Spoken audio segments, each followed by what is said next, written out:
Adventures by Morse. Carlton E. Morse presents Dead Men Prowl, featuring Captain Friday. If you like high adventure, come with me. If you like the stealth of intrigue, come with me. If you like blood and thunder, come with me.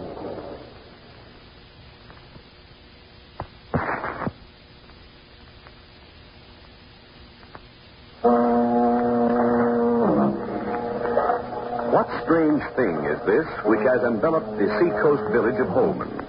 Skeletons abroad. Dead men on the prowl. 3 men have died in Holman. 1 naturally and 2 others violently. And since the 3 have been placed in the tiny village morgue, all 3 have shown terrifying activity. Old Doc Sim's body was seen hurrying from the morgue. The thing that dragged Gail Stanley from her bedroom window and buried her alive in the sand had the bloated face and staring eyes of a strangled man. And there had been a rope around his neck. This description fitted Andrew Walters, who had been found hanged. Had he risen from his resting place in the morgue and committed the crime? Captain Friday had raced to the morgue to see. Yes, I raced to the morgue. Walter's body was there, but the shoes were damp and covered with wet sand. And now the 3rd body was gone. The body of Rich Hartley's half-wit son, who had been shot through the heart. What mischief would this prowling dead creature bestir? All through the night, Captain Friday and his companion, Andres Ruiz, searched, but in vain. Back in the captain's summer home, Gail Stanley and Carmel Ruiz slept in a barricaded room, while Dr. Jamie Croft and Martin Stanley, Gail's brother, patrolled the house. Morning dawned, and with the light, Captain Friday and Andres returned. Outside the house, the captain paused. Look here, Andres. These footprints? These are the footprints left by whoever buried Miss Stanley alive. Santa Maria. Yeah, these are the ones, all right. What is this you say? I said those are Andrew Walters' footprints, all right. Couldn't miss. Look at the impression of the heel. Measures right, too. You think that... I'm not thinking anything. I'm just stating a fact. Come on in the house. I need coffee. Oh, senor, I think what I need most is sleep. No sleep for me. I'll knock some of that sand off your feet.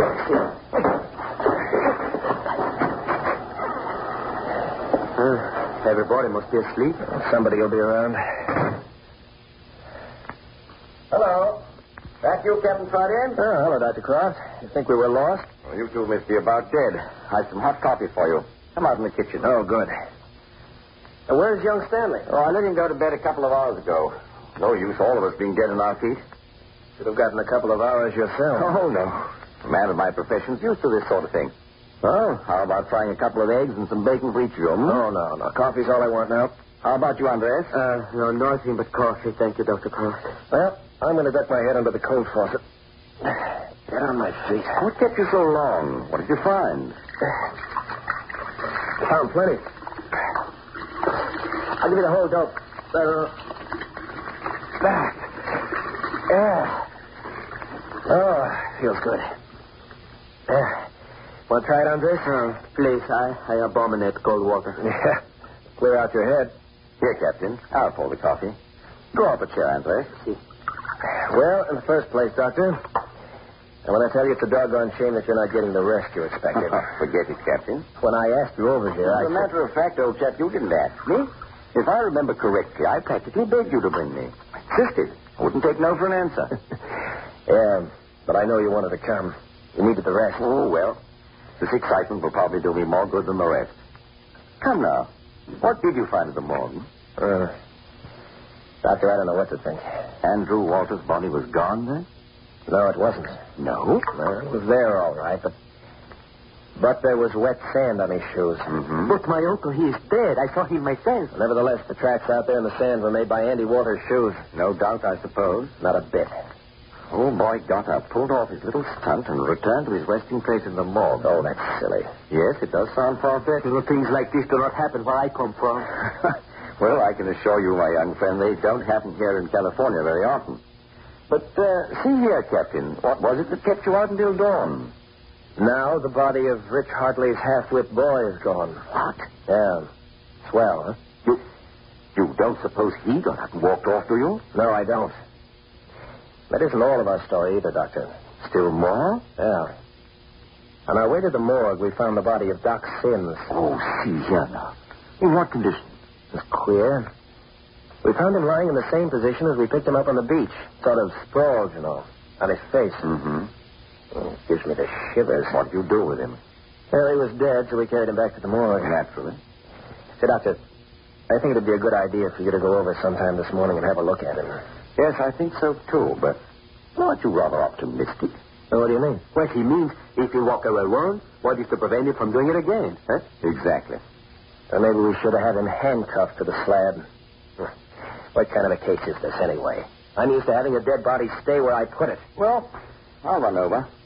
I doubt if even the hardiest dead body will have the audacity to go prowling about in daylight. Well, I hope you're amused. Right? Hey, listen, Doctor. Did you ever hear of anything like this mess before? You mean dead men walking? Yeah. Why, yes, I have, Captain. There are a number of records. Records of dead men walking? I cannot believe it. I personally know of a case. Uh-oh. One of the girls is still awake. I heard a movement in the back of the house. Have they slept all night? Soundly. Drink your coffee. I'll be right back. Oh, Senor Friday. It is great relief that it is daylight. I tell you what, Andres. When you finish your coffee, go in and catch 3 or 4 hours sleep. The doctor and I will keep Carmel under our eyes all the time. Oh, please. How can I ever thank you? Oh, forget it. This cousin of mine, she is more dear to me. Both girls are awake. And Miss Stanley insists that she's able to get up. That's something. I was afraid we were going to have a sick girl on our hands. Miss Stanley has a marvelous stamina. By the way, I should advise making light of her experience. Okay, Doctor. But see here. You started to tell us of a personal experience. Oh, yes. Well, there was a chap over in San Francisco who was pronounced dead. He was attended for his illness by a reputable physician and seemed no doubt at all. The body was sent to an undertaking parlor, and all funeral arrangements were made when he suddenly got up and started wandering around the place. Frightened the attendants. The matter, of course, was hushed up. You mean he went on living? No. He never actually knew what happened. His mind was dazed. He died naturally a few hours later. What you doctors don't get mixed up with. Then there's the hypnotic state, which is practiced in India. You've read of mystics being hypnotized and allowing themselves to be buried alive. When they're in that state, all bodily functions are suspended. No physician in the world could be certain whether they are living or dead. Yeah, I've seen some of that in French Indochina. The human body is a curious instrument and is capable of playing strange and gruesome pranks on its owner. Doctor, what you say makes me wish never to die. Yeah, but look here, Doctor. Natural death is one thing, violent death quite another. You don't mean to say anything like this could happen to a person who'd been hanged or shot? You're quite right, Captain. From a medical standpoint, it's quite impossible for such a thing to happen. And yet? And this skeleton which Carmel and I have seen? I don't understand that at all, Andres. Skeletons, after all, are something used to frighten children. There's no sense in even considering your skeleton. But we have seen it. I don't doubt your word. You say you saw it, and I believe you did. At least you saw something you took for a skeleton. We've got to take it into consideration, Doctor. It fits into this puzzle somewhere. First, Carmel and Andres see the skeleton on the beach. And then we find Doc Sims dead on the beach. Then we find Rich Hartley's boy murdered in the morgue. After that, Andrew Walters hanged. It's unnatural. They're all hooked up together somehow. But see here, Captain. Do you think there's anything to this idea? Doc Sims and Andrew Walters were enemies. They were the 2 rich men in the village. You mean somebody bumped off the 2 rich men out of spite? Yes, but where does Rich Hartley's half-wit son come in? Maybe there's an excuse for 2 rich men, but why drag in a poor, foolish half-wit? Haven't the slightest idea. And then there's this business of enticing Gale and Martin Stanley here. Summoned to the funeral of their uncle, Doc Sims, before he was dead. Now, who did that? And that's another queer angle, Captain. How does it happen that each of the 2 rich men have 2 heirs on the scene at the time or shortly after their deaths? Uh-huh. Andrew Walters' heirs being Andres here and his cousin Carmel. And Gail and Martin Stanley representing Doc Sims. Here come the girls. Well, calm down. I'm perfectly all right. You still must be careful. Oh, well, good morning. Are you feeling tip-top, Miss Stanley? Almost. A little shaky, but otherwise. Here, you better sit down. A strong cup of coffee would put you into shape. And you, Carmel? Oh, I'm just glad it's morning. I had the most horrible dream. Where's Martin? Oh, your brother is still sleeping, Miss Stanley. Had rather a difficult night. Andres, you better run along. You need rest. Oh, haven't you been to bed at all? Please, Carmel, you are all right? Yes, really, I am. Why haven't you been to bed? Well, I have been with Captain Friday. We have only just come in. Just come in. Where in the world have you been? I'm just looking the situation over. Come. Now, you children sit down and drink your coffee while I fry you some bacon and eggs. How do you like them? Over? Couldn't I do it? I am the doctor. Do as I say. Well, I like mine over. Straight up, please, and not too hard. Go along, Andres. But please, if you will excuse me. Of course, Andres. If you will call me in a couple of hours. We'll route you out. We want you on the job. Very well. Please do not forget now. Oh. Sounds like visitors already this morning. Not surprising after the night we've given this village. You go and see to your visitor, Captain, while I feed the ladies. I have a hunch it's Rich Hartley. Oh, the father of the murdered boy, eh? Yeah. I'm not going to like this. It sounds like he meant business. What would you be doing if you had a son lying in the morgue this morning?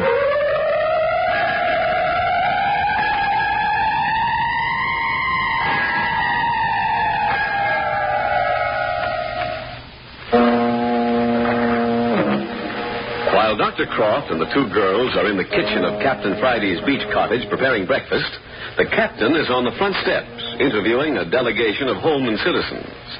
Dr. Croft is acting as chief cook and bottle washer and isn't making any too good a job of it. Well, there goes the eggs into the frying pan. There's one. There's two. Two apiece, Oh, Doctor, your toast is burning. Oh, my eyes. Oh, and look at the bacon. Why, I say, Carmel, lend a hand to that toast. May I help, too? No, you sit quiet. You're our invalid for the morning. Oh, dear. Well, how's the toast? I can scrape it. Well, the bacon will do. Eggs are coming along nicely. Here, Carmel, hand me those plates. I'll hold them while you take up the bacon and eggs. That's an idea. There. That's all good. Now, these are for Miss Stanley, and this is for you. Just the smell makes me feel like a new person. All right. Now, you two sit there and eat and answer some questions. Answer them. Well, I'm full of questions myself. No, it's important that we get a few details straight at once, if you don't mind. Of course not. Now, Miss Stanley, why do you think that you and your brother were called to Holman? Well, because of Doc Sims' death. But why you two specifically? Saying for the moment that everything concerning Doc Sims' death is normal, why should you two young people be the ones called? Well, it's been understood right along that when Doc Sims died, we would be his heirs. But why not your father and mother? Doc Sims' sister and brother-in-law. Well, Mother and Dad are very old. Neither is well. I see. Seemed very certain that our uncle, Doc Sims, would outlive both of them, and so he made his will directly to Martin and me. Yes. No other relatives? No. So, by Doc Sims' death, you and your brother come into valuable property.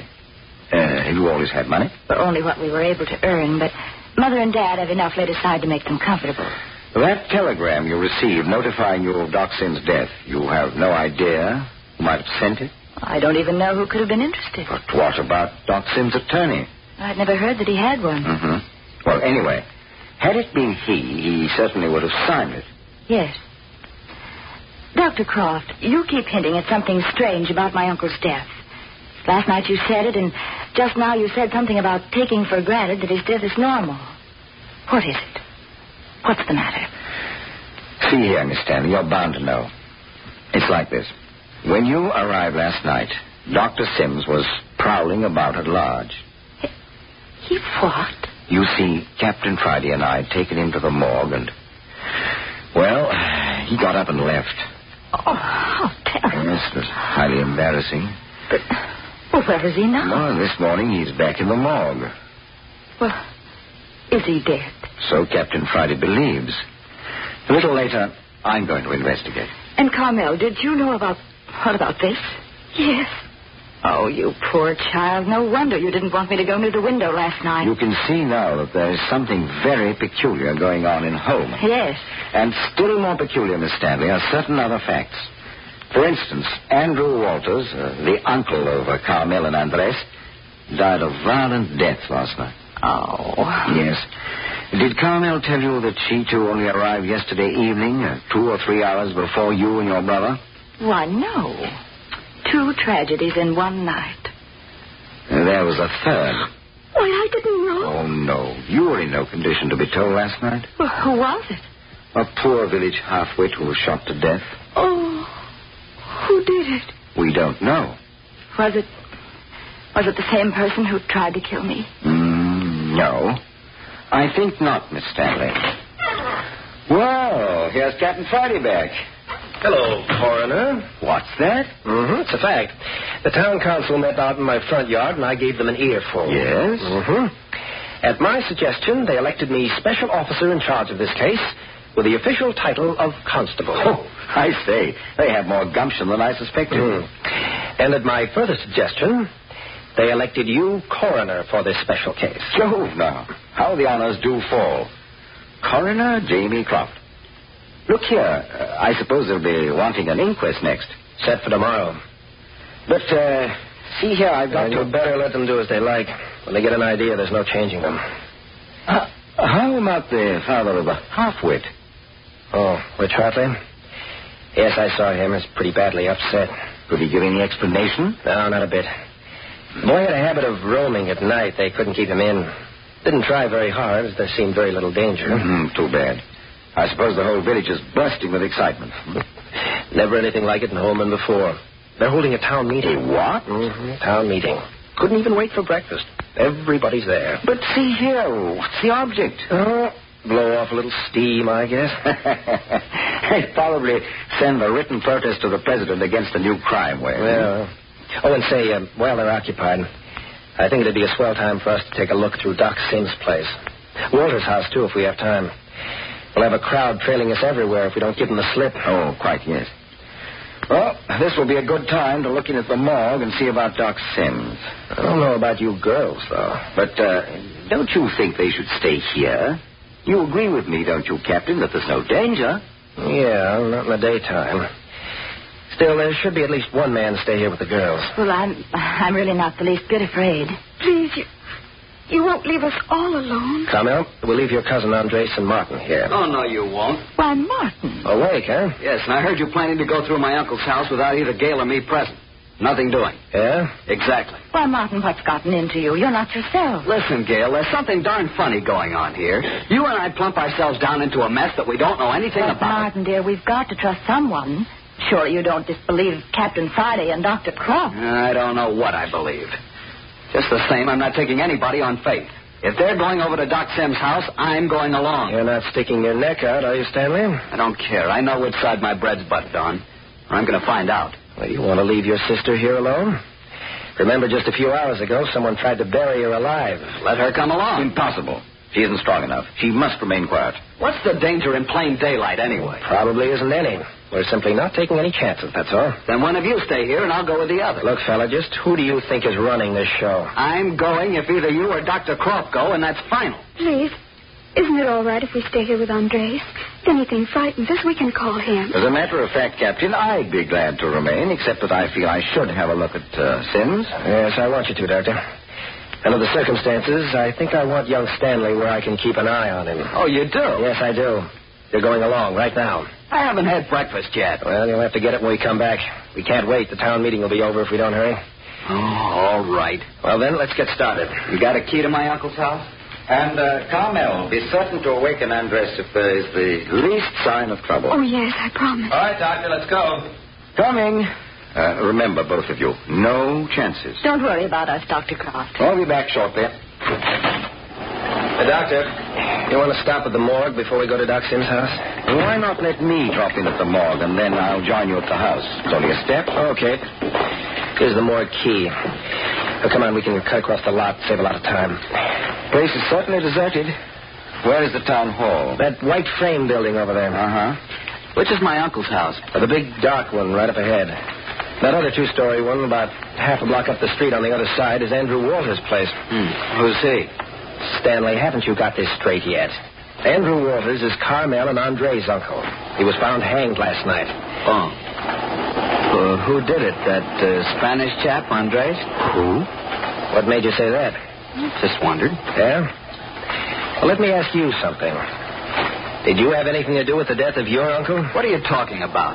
My question's just as good as yours. Well, here's where I turn for the morgue. Join you in a few minutes. Okay, Doctor.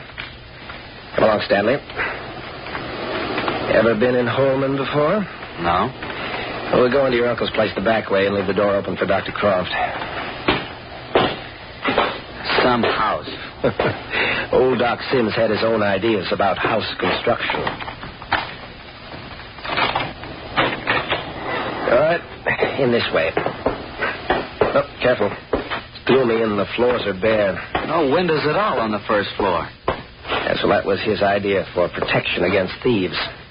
No windows on the first floor, and only a front and back door, both of which could be barred from the inside. What did he have that needed all that protection? You should know that better than I. You're one of his heirs. As far as I know, most of his estate's in property.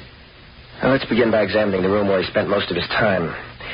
Cross between a study and a medical laboratory. Right down this hallway. Rotten, musty smell. Oh, wait a minute. There's a push button to light the hallway somewhere along here. You seem to know this place pretty well. Oh, Doc Sims and I weren't on such bad terms. Oh, there it is. Now I'll lead off. Mine up away. All right, what are you looking for? As a matter of fact, I'm looking for two things. First, I want to find out if Sims left anything behind indicating that he anticipated his death. Oh. And second, I want to see his will. What's that got to do with you? Oh. Yep, here's the room. I said, what's my uncle's will got to do with you? Better stand still till I find the lights. Oh, here they are. There. Hog's nest. The room in which your uncle spent a good 3/4 of his life, Stanley. Smells foul. Dirt, no ventilation. Never mind. Say, look here, Stanley. Have you a copy of Sims' will? No. Is your sister? No. You know whether there's a copy in this house? Why... Oh, there is one here, huh? Where? I didn't say there was. I'll just take it for granted there is. Where is it? The will belongs to Gail and May. Not when there's murder concerned. Under the circumstances, the police get first look at the will. What do you want it for? Sometimes the man writes something into his will that... Oh, hello. What's the matter? Look there on the floor. Woman's handkerchief. Yeah, woman. Why, that belongs to... So look here, Stanley. We fooled long enough. Someone else has been here ahead of us. What for? Well, what do you think? Looking for your uncle's will, of course. If you know where it is, you better tell me. Whoever gets it first. My uncle wrote that there was a small safe behind the third panel on the east wall. Third panel on the... Oh, that's right here. How are we going to get behind that panel? Run your thumbnail down the crease at the left edge of the panel. You know the combination of the safe? Uh-oh. Here they go. Yep. Here's the safe. Now what? Combinations 3, 8, 6, 9. Beginning at 0 and reversing the spin... Oh, look. Look, there he is. There he is. Go away. Hey, who turned out the lights? Stanley. Stanley. Doc Sims. Doc Sims, is that you, Doc? What are you doing here? Aren't you dead? But don't just stand there. Can't you speak, Doc? How is it I can see you in the dark? Don't come near. Don't. Stand back. I'm going to shoot. Oh.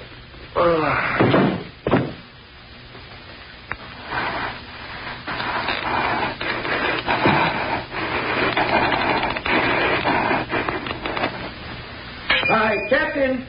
Captain Friday, where are you? Captain, Doc Sims' body is gone from the morgue. That's queer. They couldn't have left the house already. Oh, Captain. Hello? Oh, here's the door open. Well, there should be a light somewhere. Jove. Both of them out. Captain Friday. What's this? A girl's handkerchief. That belongs to Carmel Ruiz.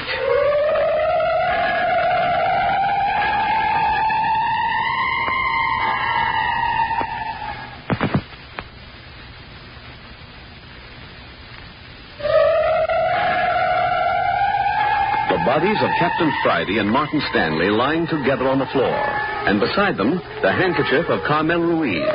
And who was it who so quietly opened Doc Sim's safe after the attack on Captain Friday?